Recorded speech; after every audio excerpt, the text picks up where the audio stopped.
Saludos cordiales, bendiciones para todos. Todos lo podemos en Cristo. Absolutamente todo lo podemos en Cristo que nos fortalece.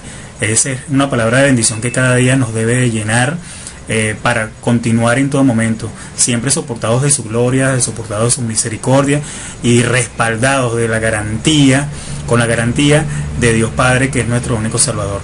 Amigos todos, Dios les bendiga desde la distancia. Les saluda cordialmente el doctor y abogado Mauri Rojas desde la ciudad de Maracay, Estado Aragua, de la República Bolivariana de Venezuela. Y también actual director vigente del Instituto Academia de Formación Jurídica, institución que tiene por finalidad educar y fortalecer los conocimientos en los profesionales del derecho. Y precisamente, hablando de fortalecer los conocimientos, hoy deseo hablarles de un tema muy interesante que me ha llamado poderosamente la atención y que guarda, por supuesto, relación con la migración a nivel internacional.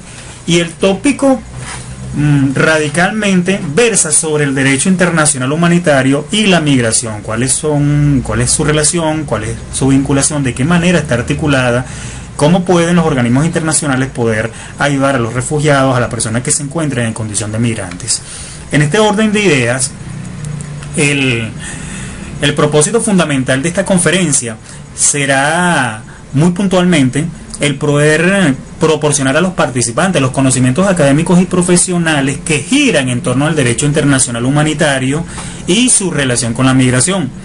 Por supuesto, a los fines de fortalecer su praxis jurídica, a los fines de fortalecer su nivel de conocimiento en cuanto al tema se refiere, y como consecuencia inmediata de ello, generar un estado de seguridad en sus patrocinantes o aquella persona que requiera de su servicio.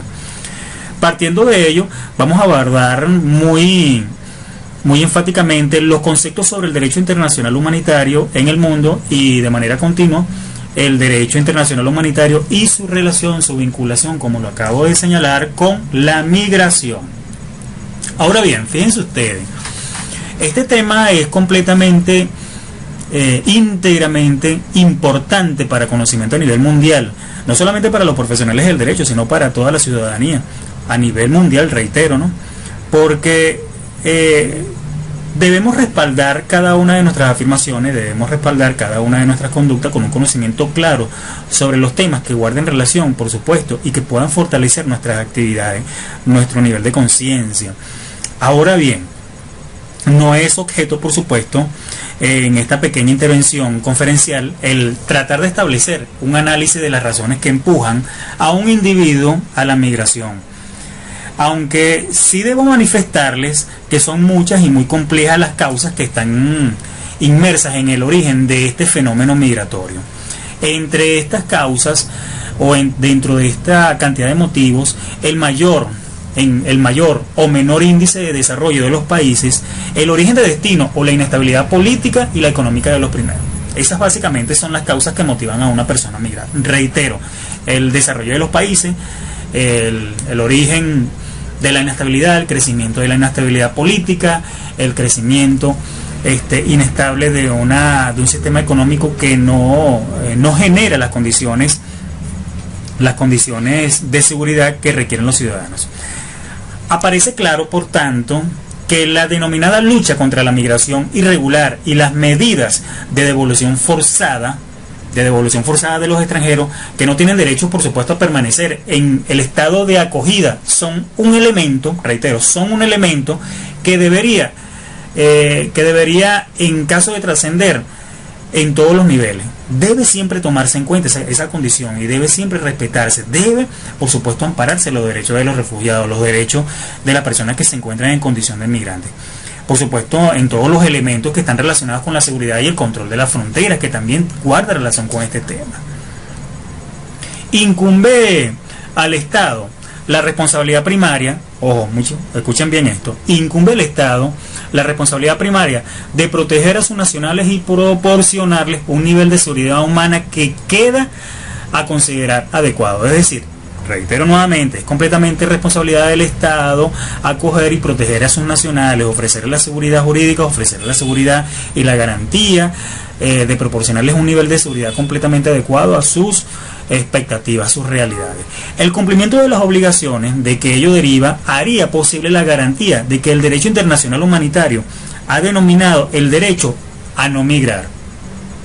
Fíjense ustedes que ante la posibilidad o la negativa del Estado a garantizar, debe la comunidad internacional la que asuma la responsabilidad de proteger a un individuo. Por eso es que el derecho internacional humanitario juega un papel sumamente interesante, porque cuando un Estado, bien sea el Estado emisor y el Estado receptor, se niegan a darle protección a las personas en condición de migrante, pasa entonces el derecho internacional humanitario a jugar un papel preponderante y protagonista.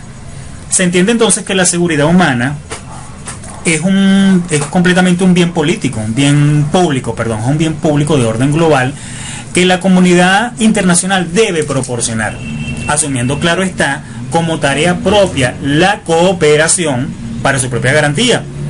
Relaciona en definitiva con una noción de soberanía totalmente entendida como el poder y la obligación de asegurar un gobierno o un buen gobierno, y por ello de proporcionar un mínimo de seguridad de sus habitantes. Esa es la función innegable. En lo que se refiere al ámbito migratorio, es tarea, escucha bien, en lo que se refiere al ámbito migratorio, es tarea que debe concretarse la cooperación para poder lograr la erradicación de las causas que potencian la migración, no elegida por supuesto por el individuo, en la unificación para la gestión eficaz de los flujos migratorios y en la efectiva protección del derecho internacional y derechos humanos de los inmigrantes. Y esa va a ser siempre el norte del derecho internacional, proteger los derechos humanos de los migrantes. El tema es tan interesante puesto que existe una organización, hoy por hoy en este sentido, la Organización Internacional para las Migraciones, la cual tiene un solo mandato, tiene por finalidad el poder encauzar una migración completamente ordenada, una migración completamente humana, ayudando a proteger los derechos de las personas, ayudando a proteger a cada una de las personas que se encuentran en este delicado transitar, en este proceso, y por supuesto todo esto en completa alineación y equilibrio con la cooperación con los Estados miembros para poder encarar los problemas relacionados con la migración. Es por ello, muchachos, profesionales del derecho, que el derecho internacional humanitario protege a las personas que no forman parte o que no toman parte en las hostilidades, en este caso como los civiles y el personal médico, incluso el religioso. Protege asimismo a las personas que ya no participan en los diferentes combates, como por ejemplo los combatientes, los heridos, los enfermos, los náufragos, los prisioneros de guerra, entre ellos. Esas personas tienen derecho a que se les respete su vida, y su integridad física e incluso la moral, y se benefician de garantías completamente judiciales, las que serán en todas las circunstancias completamente protegidas y tratadas con humanidad, sin distinción alguna de índole desfavorable. Se trata entonces de instrumentos internacionales totalmente particulares, no solamente en lo que respecta a las reservas que puedan formular los estados parte en ellos, sino con respecto a otros aspectos del derecho de los tratados en general. Así pues, la suspensión o la terminación de un tratado aplicable por reciprocidad no se aplican sin más respecto a determinados tratados relativos a los derechos humanos. Es por ello, estimados colegas, que el artículo 60 del párrafo 5 de la Convención de Viena sobre el derecho de los tratados, la cual se estableció en el año de 1969, establece que ello no es aplicable a las disposiciones relativas a la protección de las personas humanas contenidas en tratados de carácter completamente e íntegramente humanitario, en particular las disposiciones que prohíben toda forma representada o toda forma de represalia con respecto a las personas que se encuentran protegidas por los tratados. Pero en este orden de ideas, ahora es muy conveniente reconocer y establecer que es el derecho internacional humanitario. En este sentido, el derecho internacional humanitario es la rama del derecho internacional destinado a limitar y evitar el sufrimiento humano en tiempos de conflicto armado. Ustedes pensarán que el derecho internacional humanitario no guarda relación con la migración. Pues déjenme decirles que sí. Más adelante, cuando aborde este tema, vamos a hacer un análisis todos sobre este tópico y nos vamos a dar cuenta que sí existe una articulación y una vinculación entre ellos, y que la migración se fortalece y recibe el amparo del derecho internacional humanitario. En este sentido, reitero, el derecho internacional humanitario limita los diferentes métodos y por supuesto el alcance de guerra por medio de normas universales, por medio de los tratados, por medio incluso de las costumbres, que limitan los efectos del conflicto armado con el objetivo de proteger, reitero, con el objetivo de proteger a personas civiles y personas que ya no estén participando en este tipo de hostilidades. Las normas del derecho internacional humanitario pretenden evitar y limitar el sufrimiento humano en tiempos de conflicto armado. A su vez pretende limitar o incluso prohibir el uso de ciertos métodos de guerra, pero no determina si un país tiene derecho a recurrir a la fuerza o no, tal y como lo establece la Carta de las Naciones Unidas. Estas normas, por supuesto, son de estricto cumplimiento, tanto para los gobiernos como para los ejércitos participantes en el conflicto. Reitero, tanto para el gobierno como para los ejércitos participantes en el conflicto, como por los distintos grupos armados de oposición o cualquier parte partícipe en el mismo. Pero, ¿cuál es el origen del derecho internacional humanitario? Ya habiéndolo definido como una rama del derecho que evidentemente protege a las personas en tiempos de hostilidad. Y los inmigrantes pasan a formar parte de esas personas que reciben protección. Ahora, ¿cuál es el origen de del derecho internacional humanitario? Estos se remontan evidentemente a las normas dictadas por las antiguas civilizaciones, por las antiguas religiones. La guerra, muchachos, la guerra siempre ha sido y ha estado sujeta a ciertas leyes y costumbres. Esto a lo largo de la historia siempre ha permanecido así y se ha desarrollado de esa forma. Ahora bien, es más importante, por supuesto, el más importante antecedente del derecho internacional humanitario actual es el Tratado de Amnistía y Regulación de la Guerra, el cual fue suscrito, reitero, el cual fue suscrito y ratificado en el año de 1820 entre las autoridades del entonces gobierno de la Gran Colombia y el jefe de las fuerzas expedicionales de la corona española en la ciudad venezolana de Santa Ana de Trujillo, Venezuela, formando parte de este rol protagónico. Este tratado fue suscrito en el marco del conflicto de la independencia, siendo el primero de ellos, siendo el primero en su género en el occidente. Es entonces, o es a partir de ese entonces, en el siglo XIX, donde los estados han aceptado un conjunto de normas completamente basadas en la amarga experiencia de la guerra moderna, que mantienen un cuidadoso equilibrio entre las diferentes preocupaciones de carácter humanitario y las diferentes exigencias de orden militar de los distintos estados. En la misma medida en que ha creado la comunidad internacional, ha aumentado el número de estados que han contribuido al desarrollo y a la evolución y al fortalecimiento del derecho internacional humanitario. Actualmente este puede considerarse incluso como un derecho verdaderamente universal. Es por ello que a partir de entonces sí vamos a poder comprender con claridad por qué el derecho internacional humanitario guarda estricta articulación y vinculación con los derechos humanos y por supuesto con la protección de los inmigrantes. Derechos humanos, inmigrantes, derecho internacional humanitario, una triada completamente efectiva. También es importante recordarles que el derecho internacional humanitario y las normas relativas a los derechos humanos se aplican durante las situaciones tácticas distintas. Los derechos humanos son completamente exigibles en tiempos de paz, son completamente exigibles en tiempos de guerra, es decir, que sus normas son completamente operativas en circunstancias normales y también deben ser operativas, respetables en circunstancias no normales, cuando hablamos de guerra, claro está. Y el derecho es una esencia, es esencia en sí mismo del derecho de protección. Es un derecho de protección para las personas. Los derechos humanos y el derecho internacional humanitario tienen orígenes distintos. Claro está, los derechos humanos se gestaron en el orden interno de los diferentes estados, de los diferentes países, y aparecen hoy en día reconocidos en los diferentes sistemas jurídicos nacionales e incluso con rango constitucional.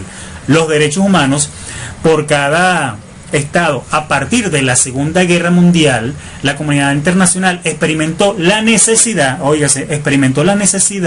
de controlar el ámbito internacional a aquellos que en principio debían garantizar la efectiva aplicación de los derechos humanos dentro de sus propias jurisdicciones. En reiteradas ocasiones ¿sí? En reiteradas ocasiones fue el propio Estado quien, debiendo garantizar y proteger los derechos y garantías de los diferentes individuos reconocidos en su jurisdicción doméstica, terminaba siendo el principal violador del sistema de estos derechos. Tal cual como lo escuchan. La internacionalización de la regulación interna de los derechos humanos determinó un quiebre al principio de la no intervención en los asuntos de exclusiva jurisdicción doméstica. Las violaciones sistemáticas de los derechos humanos dentro de un Estado podían involucrar un quebrantamiento o amenaza a la paz tanto regional como internacional. ¿Me escucharon? Tanto nacional como internacional.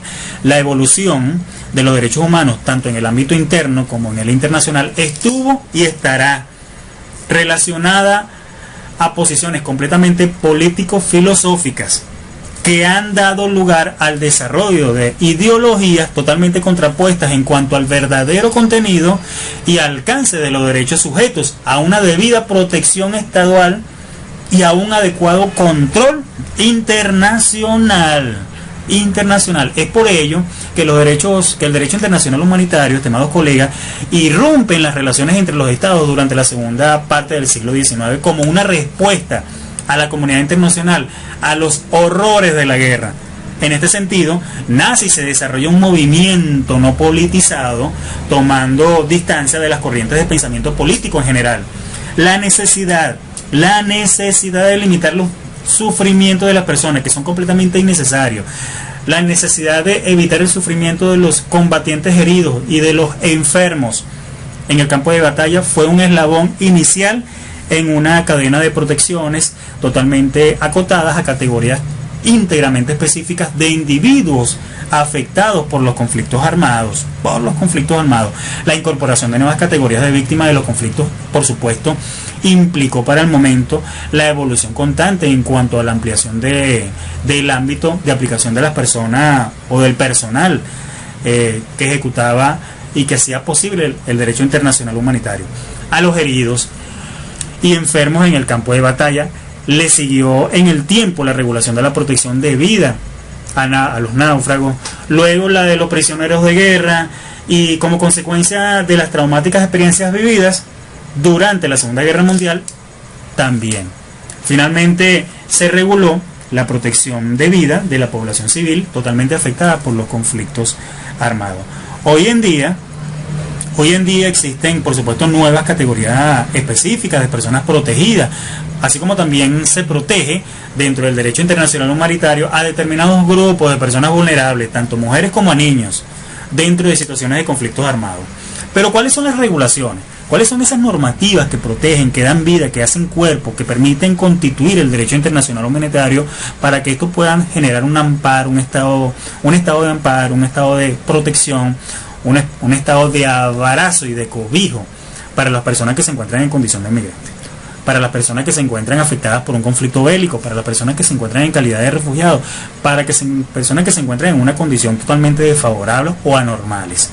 El derecho internacional humanitario se encuentra esencialmente contenido en cuatro convenios, o mejor dicho, en los 4 convenios de Ginebra, el del 12 de agosto de 1949, en los que son parte casi todos los estados.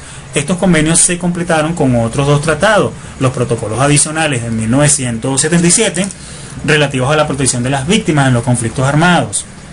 Hay asimismo otro tipo de textos que prohíben el uso de ciertas armas y tácticas militares, o que protegen a ciertas categorías de personas o bienes, y son principalmente las siguientes, ¿no?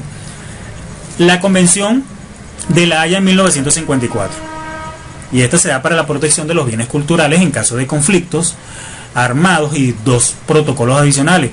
Otro, la Convención de 1975 sobre las armas bacteriológicas, la Convención de 1980 que versa sobre ciertas armas convencionales y sus 5 protocolos, la Convención de 1993 que guarda relación sobre las armas químicas, el Tratado de Ottawa en 1997 sobre las minas antipersonas, el protocolo facultativo de la Convención sobre los Derechos del Niño relativos a la participación de niños en los conflictos armados. Y finalmente, ahora se aceptan muchas otras disposiciones del derecho internacional humanitario como un derecho totalmente consuetudinario, es decir, como normas generales aplicables a todos los estados partes, a todos los estados que han suscrito los diferentes convenios. Pero ¿cuál es la función y los servicios que presta el derecho internacional humanitario? Este distingue, por supuesto, el conflicto armado internacional y el conflicto armado sin carácter internacional. En los conflictos armados internacionales se enfrentan como mínimo dos estados. Los conflictos armados sin carácter internacional se enfrentan en el territorio de un mismo estado, las fuerzas armadas regulares y los grupos armados disidentes o grupos armados entre sí. En ellos se aplica una serie más limitada de normas, en particular las disposiciones contempladas del artículo número 3, común a los 4 convenios de Ginebra y del protocolo adicional número 2, o del protocolo adicional 2. Es por ello que debemos tener siempre claro este tipo de hechos y de situaciones que siempre van a estar muy presentes al momento de presentarse, hechos completamente anormales o fenómenos sociales que no forman parte de la cotidianidad de una comunidad o de una nación. Pero fíjense ustedes, el derecho internacional humanitario guarda una vinculación, como ya lo había mencionado con anterioridad, con los derechos humanos. En este orden de ideas es importante hacer una completa distinción entre el derecho internacional humanitario y los derechos y el derecho de derechos humanos, aunque algunas de sus normas completamente son similares. Estas dos normas de derecho internacional se han desarrollado por separado y figuran en tratados completamente diferentes. En particular, el derecho de los derechos humanos, a diferencia del derecho internacional humanitario, es aplicable en tiempos de paz. Y muchas de sus disposiciones pueden ser suspendidas durante un conflicto armado. Hay que estar muy ocupado en ello. Entonces, el derecho internacional humanitario cubre dos ámbitos. Reitero, el derecho internacional humanitario cubre dos ámbitos: la protección de las personas que no participan en las hostilidades, una serie de restricciones de los medios de guerra, especialmente las armas y de los métodos de guerra, como son ciertas tácticas militares. Fíjense ustedes, como por ejemplo el utilizar uniformes o distintivos del ejército enemigo durante la batalla táctica, que por cierto era utilizada por los alemanes en ciertas ocasiones durante la Segunda Guerra Mundial. El derecho internacional humanitario prevé la obligación de los estados, evidentemente, de respetar y de hacer respetar las normas. El artículo 1, común a los 4 convenios de 1949, señala que la relación jurídica que se genera convencionalmente vincula a los estados entre sí. Cada estado, parte en los convenios de Ginebra de 1949, cada estado se obliga a respetar y hacer respetar a los demás estados parte la plena vigencia de sus enunciados completamente o íntegramente normativos. En la práctica, los estados han sido renuentes a manifestar su intención de cuestionar los estados violadores del derecho internacional humanitario. En este sentido, la posición asumida por terceros estados respecto a los conflictos armados ha sido generalmente la de impulsar la prevención de nuevas y reiteradas violaciones.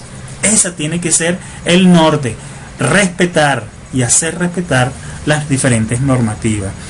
Es por ello que todo este conjunto de planteamientos convergen así en dos tendencias claramente identificables: la preventiva y la reparatoria.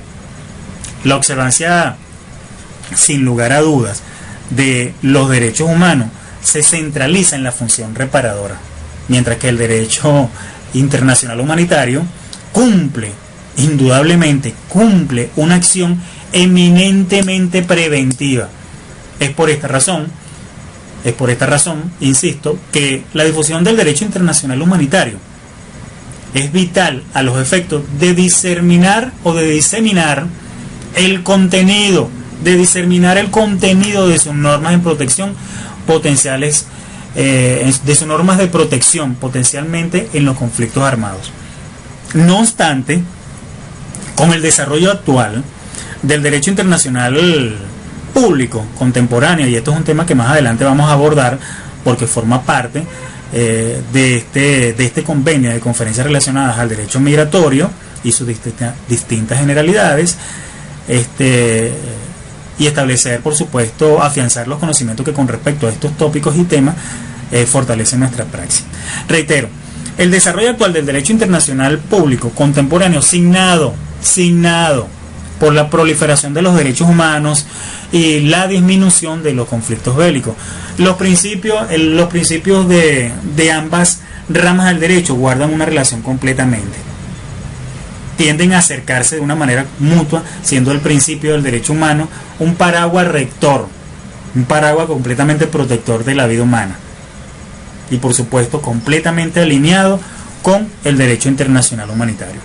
Les invito, amigos míos, a compartir, a ver este video, el cual se denomina el derecho internacional humanitario, y veamos en él cuáles son sus fundamentos y principios, cuál es el origen, y soportar evidentemente el conocimiento que ya hemos adquirido en esta primera intervención conferencial. Entonces, les saludo y nos vemos pronto.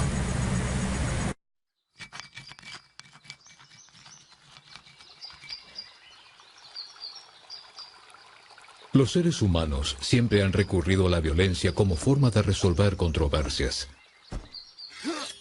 Pero con el transcurso del tiempo, en todo el mundo, se han hecho esfuerzos para limitar la brutalidad de la guerra. Ese espíritu humanitario condujo a la adopción del primer Convenio de Ginebra en 1864 y el surgimiento del derecho internacional humanitario contemporáneo. Esas leyes universales establecen límites a los modos de librar las guerras y protegen a quienes no participan en las hostilidades y a quienes ya no están en condiciones de hacerlo. Para ello, siempre se debe distinguir entre las personas y los bienes que pueden ser atacados y los que deben ser preservados y protegidos. Además, nunca se debe atacar a los civiles. Hacerlo sería un crimen de guerra. Cuando llegaron a nuestra aldea, nos gritaron que nos iban a matar a todos. Yo tenía mucho miedo y fui corriendo a esconderme en el monte. Oí a mi madre gritar. Pensé que nunca más la volvería a ver. Se debe tomar todas las precauciones posibles para evitar causar daños a los civiles o destruir bienes esenciales para su supervivencia. Tienen derecho a recibir la ayuda que necesiten.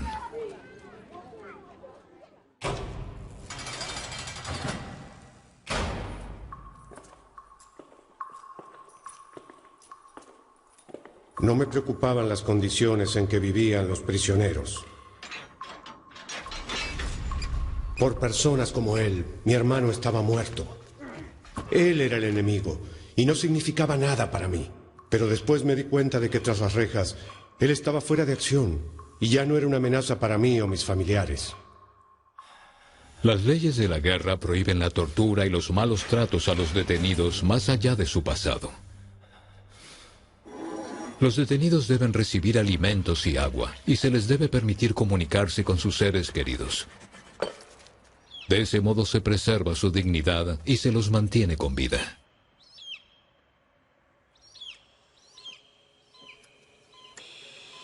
Los trabajadores médicos salvan vidas, a veces en las condiciones más peligrosas.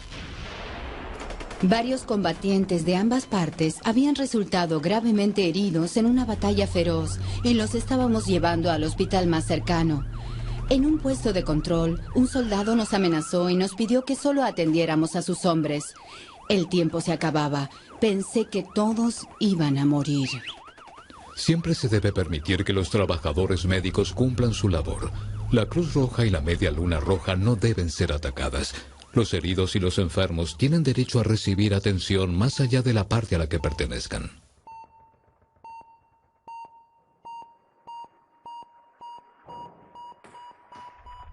Los avances en tecnología armamentística han requerido una adaptación de las leyes de la guerra. Dado que algunas armas y métodos de guerra no distinguen entre combatientes y civiles, se ha acordado establecer límites a su empleo.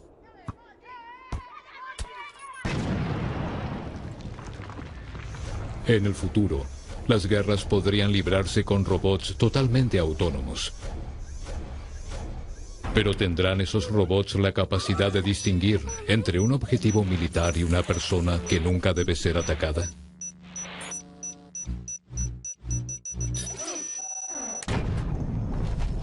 Por más sofisticadas que sean las armas, es esencial que su empleo se atenga a las leyes de la guerra.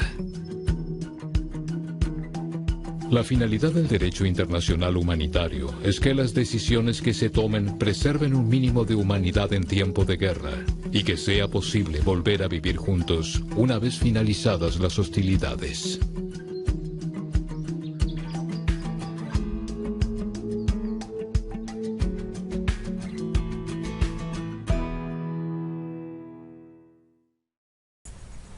Estimados profesionales, luego de haber visto el video en donde se aborda con muchísima claridad la importancia sobre el derecho internacional humanitario y, por supuesto, todo lo que absorbe y aborda los derechos humanos, ahora es completamente pertinente conversar un poco sobre el derecho internacional humanitario y su relación con la migración. En este sentido, va a ser completamente interesante hacernos una pregunta, ¿no?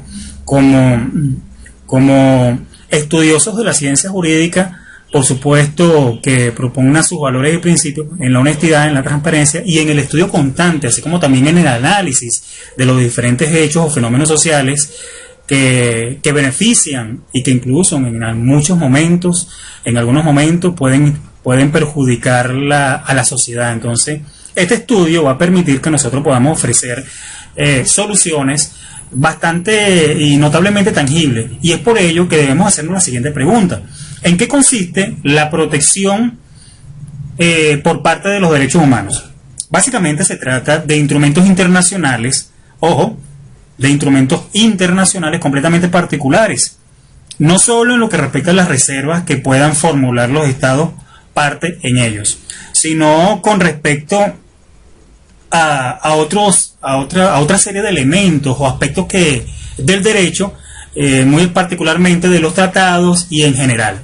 Así pues, hay que considerar la suspensión o la terminación de un tratado completamente aplicable por reciprocidad, ya que estos en algunas oportunidades no se aplican sin más respetos a determinados tratados relativos a los derechos humanos. ¿Qué quiere decir todo esto? Que cuando hablamos de la protección de los derechos de los inmigrantes, de sus derechos humanos, por parte del derecho internacional humanitario, siempre vamos a tener que valorar el hecho de que estos son instrumentos completamente internacionales que son aportados por otros países, los países incluso que se encuentran en condición y poseen la cualidad de ser receptores de los migrantes, para, por supuesto, proteger su integridad física, su integridad moral, su integridad, ¿por qué no decirlo?, la integridad religiosa, la integridad intelectual, entre otras.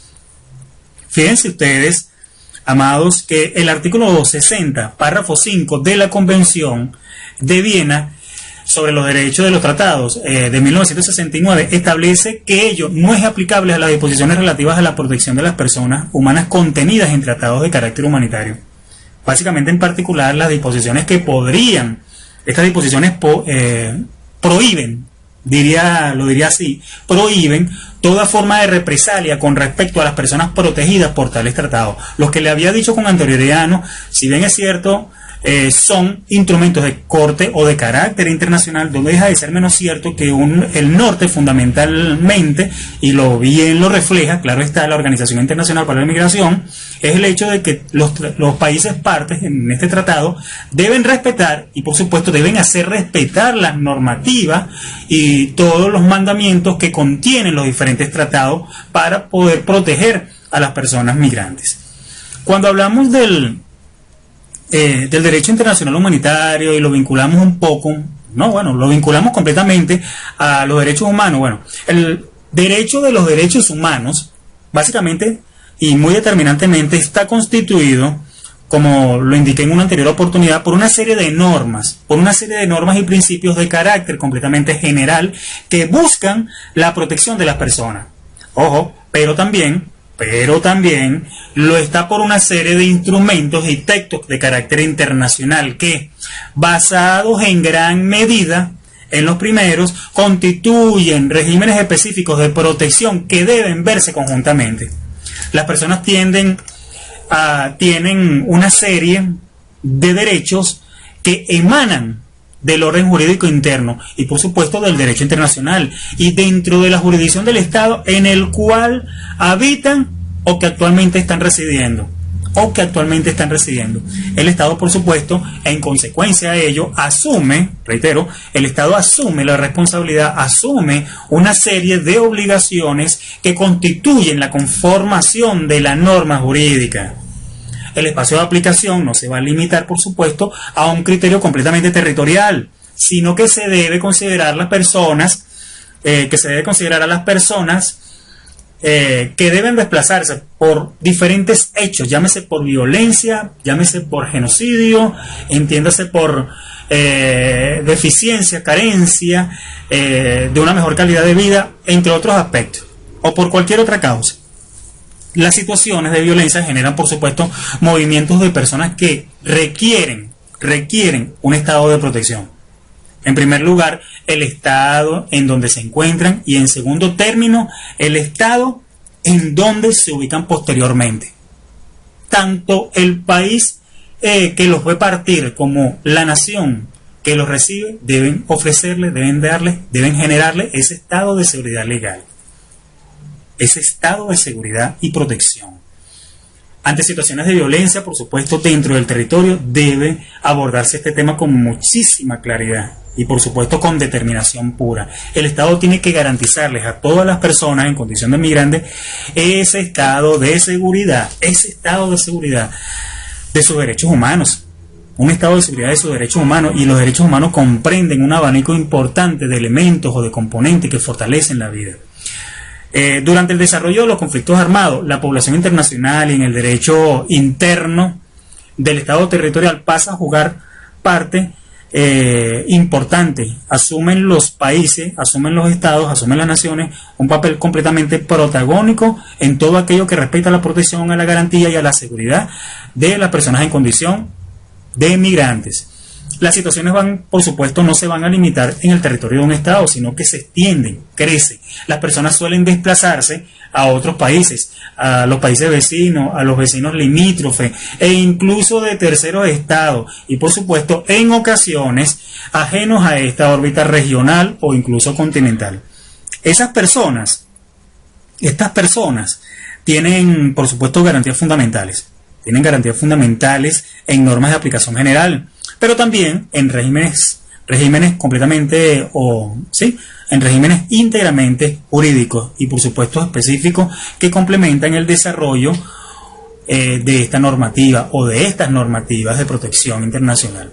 En el caso de los solicitantes de asilo y los refugiados, se trata de situaciones intensamente diversas y de espacios diferentes, de regímenes jurídicos básicos y de formas indudablemente específicas y complementarias que buscan la protección de los derechos humanos de tales personas que abarcan, además del derecho a la vida y a la integridad física, derechos completamente fundamentales tales como los relativos a la alimentación, a la educación, a la salud, al trabajo, entre otros elementos.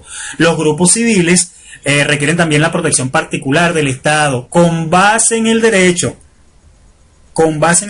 a estas personas desplazadas por la violencia. Hay que agregar las personas que se desplazan por otro tipo de motivaciones o por otro tipo de causas, especialmente los migrantes y los trabajadores migratorios y sus familiares, una categoría de personas que también tienen un régimen específico de protección recogido en diversos instrumentos internacionales. Por eso es que, tal cual como se los acaba de señalar, es importante que conozcamos esto, cuáles son esas normativas, cuáles son esos elementos que de orden normativo protegen a los migrantes.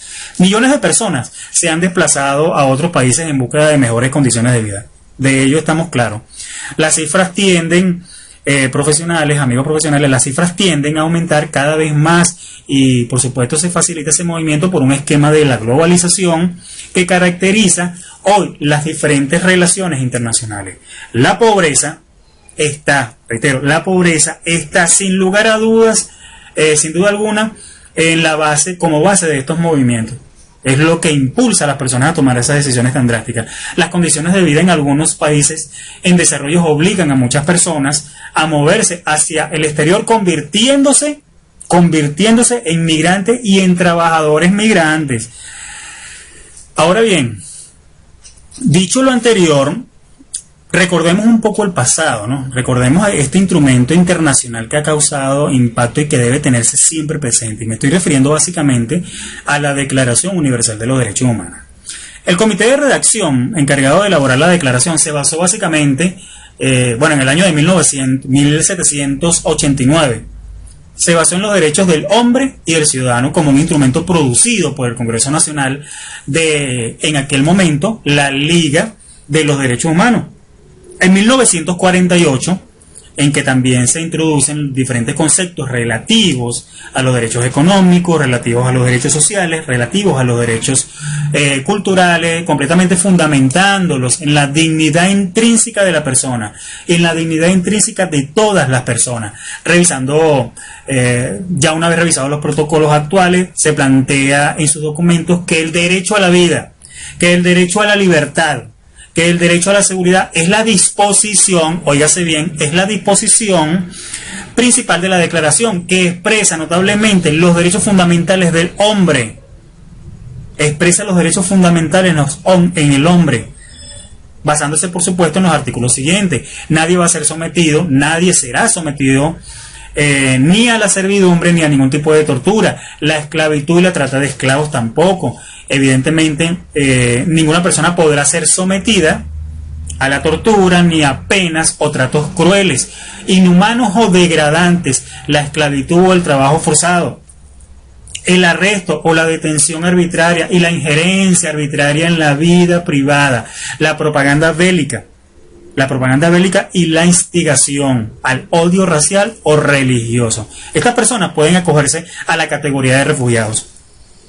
Bueno, esto es según el derecho internacional establecido en la Convención de Viena en 1951, en donde se define el término de refugiado de una manera completamente clara, precisa, pero también limitada. El primer elemento de la definición que establece la Convención básicamente es de carácter subjetivo. El término perseguido, y lo define como perseguidos. Entonces, vale la pena mencionar que no está completamente definido en la Convención de 1951, óigase, no está completamente definido en la Convención de 1951 ni en ningún instrumento internacional el término refugiado. Lo establece la misma declaración como perseguido. En los artículos 31 hasta el 33 de la Convención, al cual hago referencia, se hacen las menciones a ciertas personas cuya vida está amenazada. La significación fundamental, literalmente, del término persecución incluye, evidentemente, la amenaza de la privación de la vida, de la privación de la libertad física.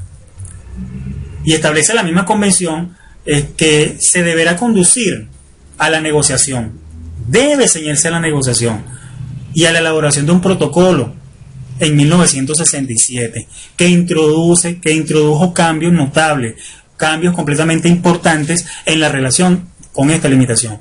Es por ello que el objetivo fundamental del protocolo de 1967 es corregir las limitaciones geográficas y temporales de la definición de refugiado, aclarar en qué consiste el término refugiado, recogida en la Convención, y permitir una mayor participación de los estados para poder establecer un régimen completamente universal. El protocolo de 1967 también consagra en su articulado número 2 la obligación para los estados miembros de cooperar con el Alto Comisionado de las Naciones Unidas para los Refugiados en el ejercicio de sus funciones, a cuyos efectos debe suministrarse información y datos completamente específicos que se solicite. ¿Acerca de qué? Acerca de la condición de los refugiados, acerca de la ejecución del presente protocolo, también con respecto a las leyes, los reglamentos, los decretos que estén o entren en vigor. Todo esto debe ceñirse directamente. Es por ello que se deriva una cierta función de supervisión por parte de la ACNUR. que es una función completamente permanente, una función de supervisión completamente permanente y que es aceptada por las partes que se encuentran comprometidas en este compromiso, y por supuesto asumen la responsabilidad de informar sobre su actuación en la ejecución del protocolo. Ahora, acabo de señalarles que de acuerdo a la Declaración Universal de los Derechos Humanos no se establece un término claro con respecto al término, una definición clara con respecto al término de refugiado. El término refugiado, básicamente, de acuerdo a la percepción de quien les habla, es una persona que está fuera de su país de origen o de residencia habitual y no puede regresar debido a ¿qué? Debido a un temor fundado de persecución, debido a un motivo de raza, debido a un motivo de religión, debido a un motivo de nacionalidad, de pertinencia a determinado grupo social o incluso, estimados colegas, a opiniones políticas. O bien pudiera ser que su vida se encuentre amenazada, que su seguridad o libertad estén en peligro, como resultado, por supuesto, de una agresión, como resultado de una ocupación extranjera, como resultado de los conflictos internos, de la violencia generalizada y de otros acontecimientos, llámese acontecimientos sociales, llámese acontecimientos políticos, llámese acontecimientos de tipo ambiental o, por supuesto, del aspecto económico, que perturben gravemente el orden público. Dicho todo esto, considero muy aceptable conversar acerca de las diferentes semejanzas y diferencias que hay entre un refugiado y un desplazado interno. Bueno, fíjense ustedes que ambos son desplazados forzosos de la persona. Ambos son desplazamientos forzados de la persona fuera de su lugar de origen o residencia habitual. Ambos, tanto el refugiado como el desplazado, pueden ser generados por conflictos armados, por violencia generalizada, por violaciones de los derechos humanos. Los refugiados cruzan fronteras internacionales. Los desplazados internos se mantienen dentro de su país o de origen residencial actual o habitual.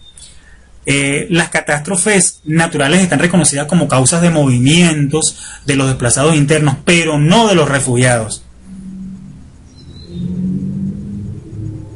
Hay discriminación para ambos. También hay xenofobia para ambos.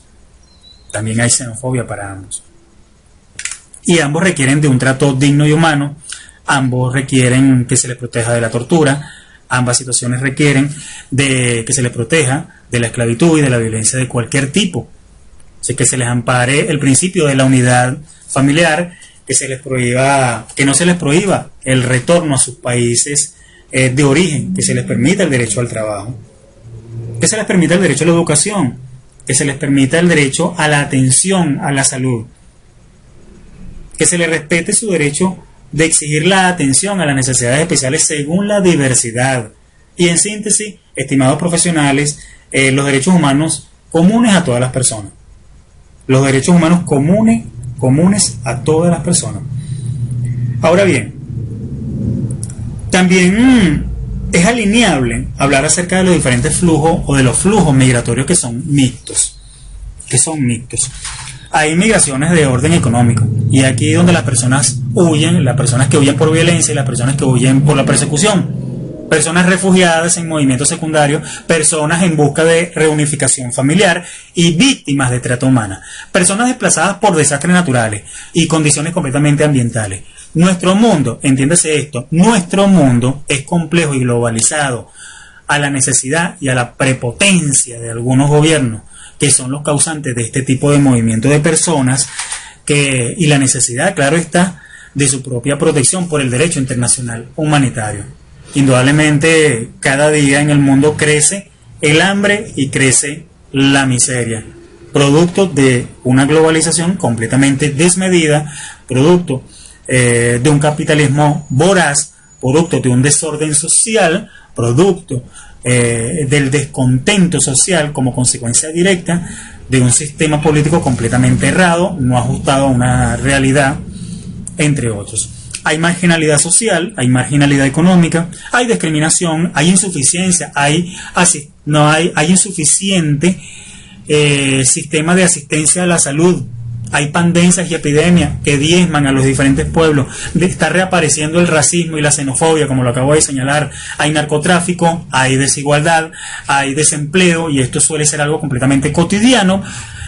Pareciera que es algo normal, no debe considerarse así bajo este contexto, pero es lo que se pretende, el mundo lo vende de esa forma. Surge la necesidad incluso del cumplimiento estricto de todos los países que forman parte de la comunidad internacional, del cumplimiento de los diferentes convenios y protocolos que sustentan el derecho internacional humanitario.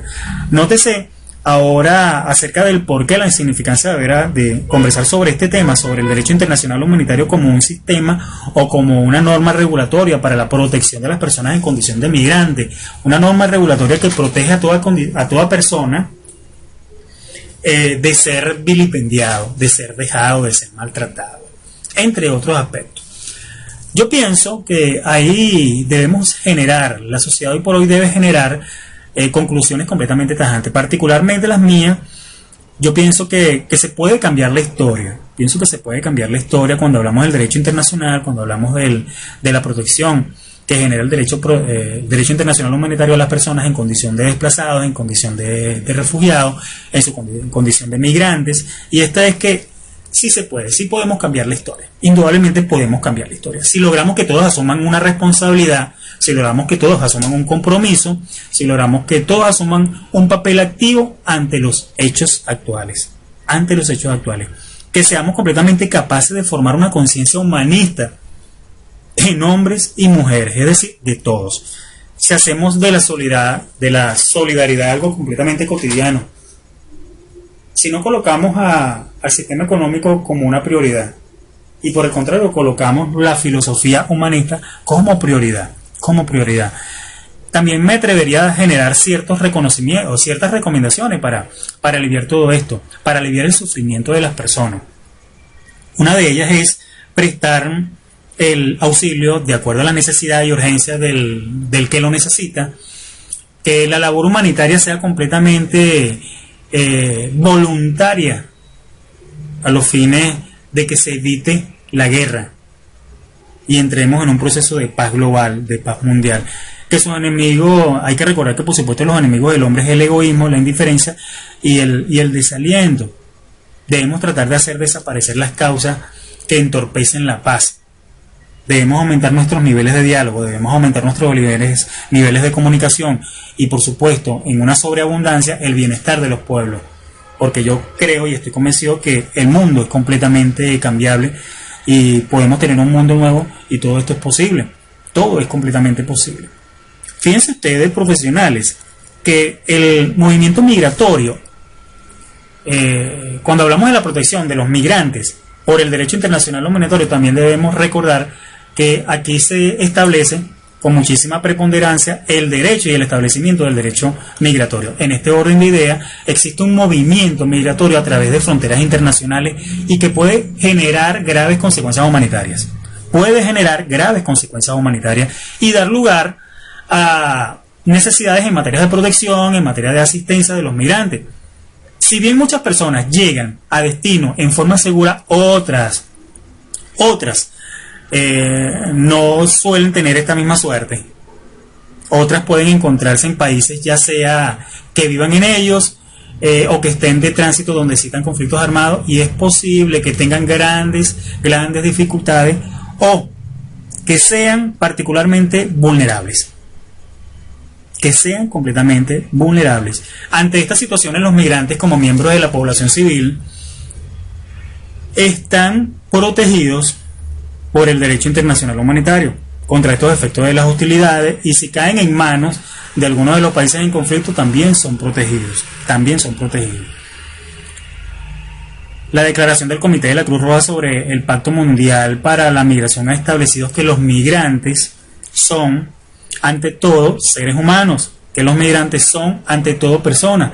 El sufrimiento padecido durante un viaje migratorio o en los países de destino puede ser completamente inmenso e intenso, y se pueden generar o suscitar graves preocupaciones de corte humanitario. Muy a menudo la separación familiar, esto se ve a diario, el trauma de por vida, el abuso, la explotación e incluso la muerte o la desaparición forma parte de este viaje o de esta parte del viaje del migrante. Bueno, estas son algunas de las razones por las cuales el Comité Internacional de la Cruz Roja insta a los estados a adoptar e implementar radicalmente el Pacto Mundial para la Migración. Sabemos, por supuesto, que la migración provoca temor, provoca ansiedad en las diferentes sociedades. Sin embargo, creemos todos que el texto equilibrado y solicitado y sólido que presenta el Pacto Mundial para la Migración aporta soluciones completamente viables.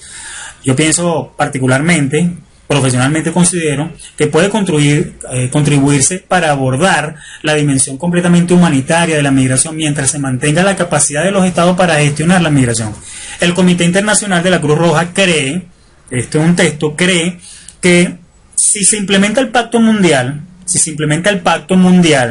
para la migración, puede contribuir a fortalecer la protección de las personas migrantes y evidentemente reducir sus vulnerabilidades y defender sus derechos. El comité está completamente dispuesto a trabajar con los estados partes para poder lograr en muchos los resultados esperados.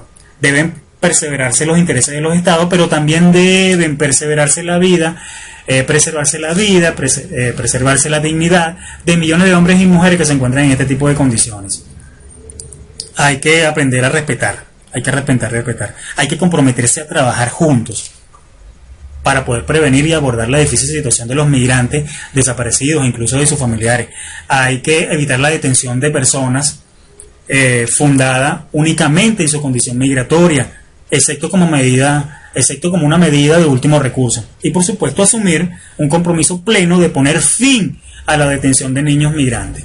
Hay que respetar las obligaciones en virtud del derecho internacional, en particular el principio de no devolución, ya sea en las fronteras, ya sea en el tránsito o en los países de destino. Solo puede la fuerza como medida de último recurso y en el respeto de la norma de los derechos humanos. Solo la detención debe ser considerada un recurso extremo, una excepción, una razón. Ya para finalizar, estimados colegas, el proceso de migración es tan antiguo, indudablemente es tan antiguo como la sociedad misma, y siempre va a persistir. Por lo tanto, considera este profesional del derecho, ser humano, es de sumo interés para los estados una gestión eficaz, una gestión estable y preponderantemente humana de la migración.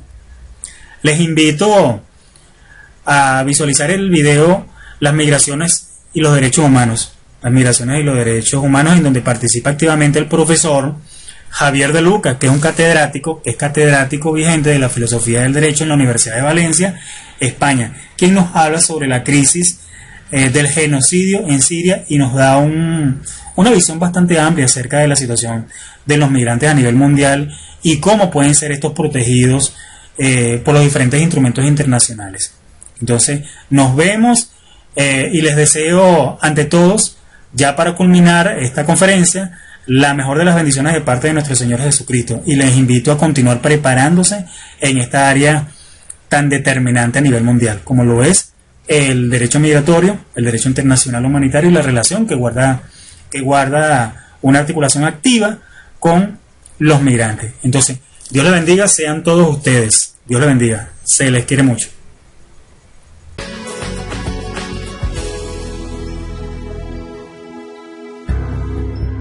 Hoy les presento en Solidarios a Javier de Lucas, catedrático de Filosofía del Derecho en el Instituto de Derechos Humanos de la Universidad de Valencia. Este profesor es un reconocido experto en políticas migratorias, minorías, racismo y otros problemas del ámbito de los derechos humanos. Su último libro se titula Mediterráneo, el naufragio de Europa.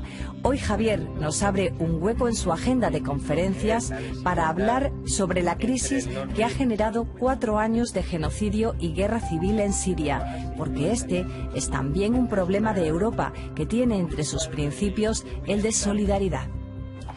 Javier, este curso comenzó marcado por la crisis de los refugiados sirios. Han pasado varios meses desde las primeras reuniones de urgencia, entre comillas, pero mi impresión es que la Casa Europea sigue sin dar una respuesta a estos seres humanos. Tienes razón, Nuria, y te lo diré con las palabras de la presidenta de la Asamblea Parlamentaria del Consejo de Europa. Poco, tarde y mal. Y sobre todo por dos razones. La primera, porque la Unión Europea no ha hecho nada en estos 4 años por parar la guerra en Siria, que es lo primero, lo fundamental, para que no haya más refugiados. Mientras haya guerra habrá refugiados. Segundo, les vendemos armas a todas las partes en conflicto, lo cual no es una manera de ayudar. Tercero, nuestro ofrecimiento, en el mejor de los casos, y está siendo tardío y reducido, se cifra en 160.000 y estamos hablando de casi 5 millones de refugiados. Se nos ha anunciado llegadas masivas de refugiados a nuestro país, pero eso no ha ocurrido aún. Javier, ¿dónde están los sirios? Porque además los que han llegado a España son muy poquitos y de Eritrea.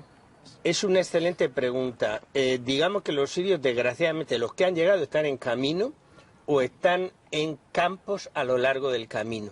Y los que están, básicamente están sobre todo en Alemania, pero en Alemania está por tramitar la demanda, porque claro, Alemania lógicamente pide solidaridad, dice que no puede quedarse con todos los refugiados sirios que han llegado, que en cualquier caso es un número ínfimo comparado con la realidad de los 4 millones.